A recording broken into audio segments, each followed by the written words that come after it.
Okay, guys. Netflix needs to chill. Are we able to drug test the streaming platform? Because this is not natural performance, okay? They cannot keep raising the bar like this. I honestly can't take it, y'all. I keep seeing all these shows. I'm like, oh, that looks like a nice little show. I can sit down, I can watch it, I can walk away being like, oh, that was a good show, it was a nice little thing. No, they keep ending my life. And it's not okay. Hello, everyone. Welcome back to Let's Talk with Tom. My name is Tom. This is the show where I talk about any cartoon I feel like talking about. So today, I want to talk about Carmen Sandiego. First of all, this wasn't the video that I wanted to make, but it's the video I gotta make, because I wanted to make a video talking about the big twist in Season 1 of Carmen Sandiego, but to be honest, if I just come out here and say, part of the point of this show, part of the purpose is, if people don't know about these really good shows like Carmen Sandiego, I want to give people the information to decide whether or not they want to watch it. And in this case, I definitely think that everyone should go watch it because it's really good. And if I talked about the big twists I want to talk about, I want to break it down. If I talk about it, it's going to spoil the experience. I'm usually not that big on, caring about spoilers, but, this, I was like, dog, if I had known about this, if I knew this was gonna happen for a fact, then it would ruin my experience. So, I'm gonna give y'all this video, and y'all are gonna have a few weeks before I make the next one about what I wanna talk about, so y'all can see the show and see what I'm talking about, and have the experience for yourself, without me spoiling it for you. So what I'm going to do today instead is I'm just going to talk about some of the things that I really like about this show. Mainly just focus on the three main groups, the main parties within this show. And then in a couple of weeks I'll make the video I wanted to make, because I don't want to ruin anyone's experience. I cannot, with a clear conscience, make that video knowing that people who haven't seen the show are going to click on it and get spoiled. But at least with this, I'm covering my bases, alright? Now there's a ton of background for this show. This is a franchise that's been around since the 80s. First in the form of a computer game, then in the form of a game show, and then in a form of its own animated show. Now this franchise kind of skipped my generation growing up. I didn't really get to know what Carmen Sandiego was all about. But as an animation person, I don't know what my title is. I have imposter syndrome. I have looked into Carmen Sandiego in the past, and I have a very rough idea of what the old cartoon used to be. The basic structure is Carmen Sandiego is this mysterious but charismatic villain that protagonists Ivy and Zach, who are brother and sister, have to track down, and they're Acme agents. They aren't in the new one, but Acme is a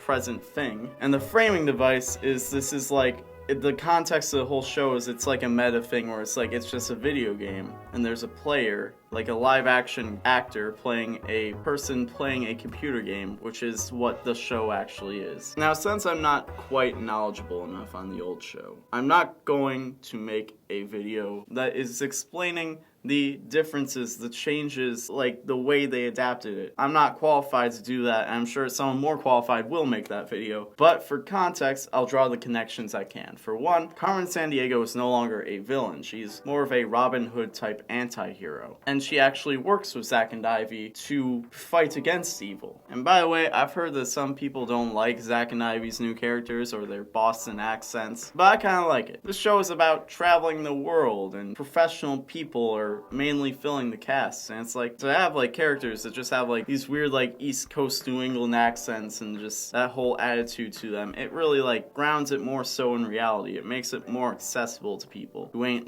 yo, I'm having a dinner party to sell my stolen Vermeer art pieces. Like I said, Acme is still present in the show, and they're seeing Carmen Sandiego as a menace. They think she's part of Vile, which is an evil organization that we'll talk about later. And of course, this is a serialized approach to the franchise, as opposed to the old after-school special, oh, what are they gonna do this time type of 90s cartoon that it once was. And they gave Carmen a whole backstory, which despite taking away from her mystique, because, it's the mysterious figure in the night wearing a red hat and trench coat, it takes away from that mystique. However, it's a new perspective. It's expanding on this old concept, this old character who's been around for so long. And it's certainly a story that's worth telling. And this is the foundation of the entire plot. And it establishes a lot of the motivations for the primary characters, especially Carmen herself. Also, I just want to say, I've come for shows in the past for having unnecessarily complicated plots, because if you can keep it simple, keep it simple. But this is a scenario where this show is definitely very complicated. There's a lot of moving parts going on. but this is one of the only times that I actually feel like it's kind of justified. Like, it definitely felt crowded sometimes, but every piece of the story feels like it serves a purpose. Instead of forcing us to sit through exposition to explain what's going on because you couldn't show it. So what are some of these moving parts? Well, you of course have Carmen Sandiego. She's a star and the central point of interest in everything. She has Player on her side, played by Finn Wolfhard, and he's a hacker, informant, and earpiece. Though we never see him, like, interact with, like, the actual world of Carmen Sandiego, so it's possible that, like, this is still a video game. Like, they're still in a video game, and, like, he's, like, the real-life connection, and he's, like, telling this computer game character what to do. But also, he does have the physical, like, hard drive of the thing that Carmen stole, so I don't know. I don't want to discount anything, though, because as soon as you're like, oh, well, clearly, this is a change from the original, where he's no longer a real-life player, and he's actually in the universe. Right as you say that, next season they're going to reveal that that's not the case. So I don't want to discount anything. Like, we have no proof. Until I see him and Carmen Sandiego in the same room, I'm not going to believe it. I ain't believing nothing. Then you have Ivy and Zach, whose chemistry really plays well off of Carmen Sandiego's, you know, straight face, no nonsense, but, you know, she's a little bit lighthearted. She has that kind of temperament. And then Zach and Ivy are kind of like the comedic relief with their sibling bickering. I definitely think more could be done with them. Not sure exactly what, but I feel like something about them is just not, it's missing. Like, something about their involvement is kind of empty. Like, there could be a greater sense of purpose in their association. It feels like they just kind of got dumped in there. And it's like they work well with what's going on, but it's like, why are they here? I'm not even sure, like, their relationship to Carmen. Like, are they friends? Are they her roadies? Like, they seem like her friends, but, like, what is their official title? Like, what is this relationship? Like, I definitely appreciate what they add to this show, don't get me wrong. But it just kind of feels like they got plopped in there, and there's no real justification for it. Alright, moving on. Then you got the Interpol agents, Chase Stavinaugh and Julia Argent, who get scooped up by Acme, and then they're Acme agents. They're secret spy agents. And I find the dynamic between these characters really interesting, and I especially think that Chase Stavinaugh adds a whole new layer to this show that wouldn't exist without him. Because obviously, Carmen Sandiego is a show about a strong, empowered woman of color, and intrinsically, that has a lot of feminist undertones. Whether you want to ignore that or not, they're there. But something that a lot of stories that include this type of, like, subtle, like, feminism usually misses is they usually don't actually address, like, real life everyday misogyny that women face. They'll usually have, like, a girl power moment where, like, a guy's like, you can't do that, you're a girl, and then she does it better than him or something. Like, there's always gonna be that. But, like, to actually have, like, a character like Chase Stavinaugh, who is very clearly, like, a good-hearted, well-meaning man, but also has a lot of chauvinistic tendencies. And that's very rare that you actually see that portrayed well. And it's interesting because they don't demonize him or make him out to be a malicious person, but they also don't shy away from the fact that, like, he is this person. Like, his relationship with Julia, who is his trainee, but at the same time, despite him being her senior, the only edge that he really has on her is experience, and in every other way, she's pretty much better at their job than he is. And you can clearly see that he knows this, and this manifests in him by the way that he's usually very dismissive of the things that she has to say, as well as being incredibly patronizing to her insight and attention to detail, which is something that's only really celebrated once they get picked up by Acme, and while she gets praised, Stavinaugh gets reprimanded for the fact that he's extremely reckless and careless. And this recklessness and carelessness is fueled by ego and insecurity on his part. And he's just such a great example of the way that well-meaning, good-hearted men can participate in the toxic traits of performative masculinity and have a habit of casually tearing down the women who are close to them. And despite the fact that they don't demonize him, those actions are not justified, because it's genuinely heart-wrenching to see Julia go from this bright-eyed young recruit who's eager to learn from her superior, who she has respect for, only for her to start to adjust to the fact that he's going to dismiss the amount of effort that she puts into doing her job the best that she can. And it gets to a point where Stavinaugh is ranting that all of these women are working together simply to make me look like some sort of law enforcement imbecile. Why must it always be about you? And we also see how this affects Stavinaugh in private, where he's looking himself in the mirror and he's just reprimanding himself, just getting angry over the fact that his own ego gets in the way of his success, as well as causing him to get in the way of his own partner's success, who he acknowledges has a ton of potential that he should be facilitating rather than tearing down. But I want to acknowledge that it can be argued that Davenant is not a misogynist or chauvinistic character, and that his trainee who exposes his incompetence, or his new boss who he resents, or this thief that he's obsessed with proving that he can outclass, all just happen to be women. Which there's a bit of truth to that. There is no evidence that if any of these characters were men, he wouldn't act exactly the same. And there aren't really enough interactions between him and other men to really say that's not how he wouldn't act. However, you have to consider the fact that this is fiction. His boss at Acme, Julia, and Carmen are not just happening to be women. That's not just a coincidence. Someone sat down and decided each of the characters that he has the most interaction with and the strongest relationships with are going to be women. And they also decided that he would treat them and respond to them in the way that he does. Which makes it very easy to take away that he is meant to be a representation of the stories that women in professional environments tell, of the fact that when they first enter these environments, men are usually the ones to try and gatekeep and keep them out of the positions they're trying to go for. And even once they reach a level of success, those same men will resent them and say that they don't deserve it, or that the reason they got it is some